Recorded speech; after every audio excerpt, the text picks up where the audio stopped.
A boy collects corn cobs beside a railway in North Korea in 2015. Getty Images. Amanda Bennett is director of Voice of America. Dong Hyuk Lee is chief of the VOA Korean service. During the dark years of World War II, Voice of America beamed daily radio broadcasts behind German lines. During the Cold War, we did the same, reaching deep behind the Iron Curtain. We did this for decades, never knowing if anyone was listening. It was only after World War II ended that we learned how Europeans under Nazi occupation eagerly tuned in to VOA broadcasts. Only after the Berlin Wall came down did we realize the role outside news and information had played in that event. When China opened up from its 30-year isolation in the late 1970s and people shyly approached tourists speaking the English they'd learned from our broadcasts, we realized how welcome our programs had been. And in Albania in 1991, U.S.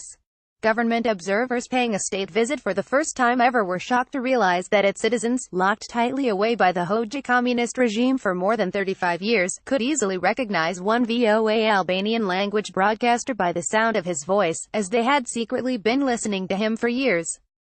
Today there is only one society on earth so isolated, North Korea, whose citizens face intolerable conditions and life as bleak as it was in the darkest days behind the Iron Curtain. Consistently ranked among the most repressive countries in the world, North Korea bars access to the internet and to foreign media. It spews propaganda designed to brainwash people into believing they should accept, not question, their leaders.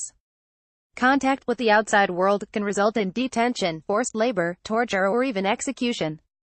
Yet there are signs of growing cracks in this information blockade, cracks that the United States should be doing as much as possible to widen. Multiple studies indicate people are managing to get more access to the outside world than at any time in the past 20 years. Elites listen to and watch Western international news programs. Ordinary North Koreans are watching South Korean and Chinese movies and soap operas surreptitiously and sharing DVDs and flash drives with foreign content. Access to cheap Chinese-made mobile phones is facilitating more frequent communications with relatives and others outside the country. Millennials in particular seem disposed to listen to alternative voices. We should give them more of what they need, an accurate and contextualized picture of the outside world. This doesn't mean fighting propaganda with propaganda. Just as we learned during the Cold War and as we've seen more recently in China, Tibet and Iran, people know when they are being force-fed distorted information. They also recognize some foreign content as fictional entertainment. Nevertheless, when North Koreans secretly watch South Korean soap operas, what do they see behind the overheated dramas? They see people who live in nice houses and drive nice cars. Women with careers, children attending school, people who have enough to eat and can turn their minds to bigger dreams, such as love and happiness. Against that background, journalistic programming has even more impact. We are government-funded, but with legally mandated independence to produce objective news and information. When VOA shows Americans arguing over gun deaths, North Koreans see a society that is far from perfect, but also one that is unafraid to face its own flaws.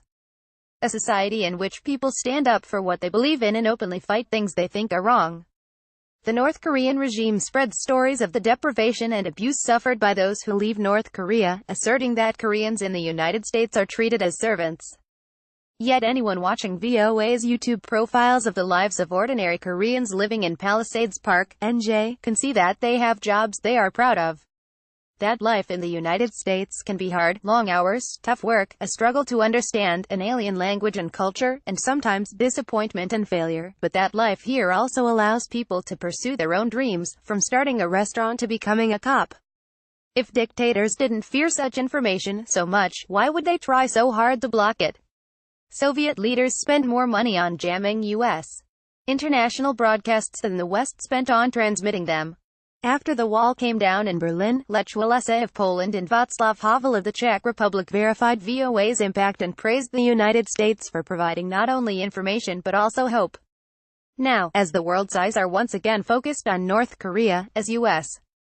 citizen prisoners are released from their captivity and there is a whiff of a promise of change, North Koreans need more information about the rest of the world and are willing to take risks to get it. It is time to step up efforts, public and private, to satisfy this thirst. Objective news retains power even in, perhaps even more in, the places that have the least experience of it.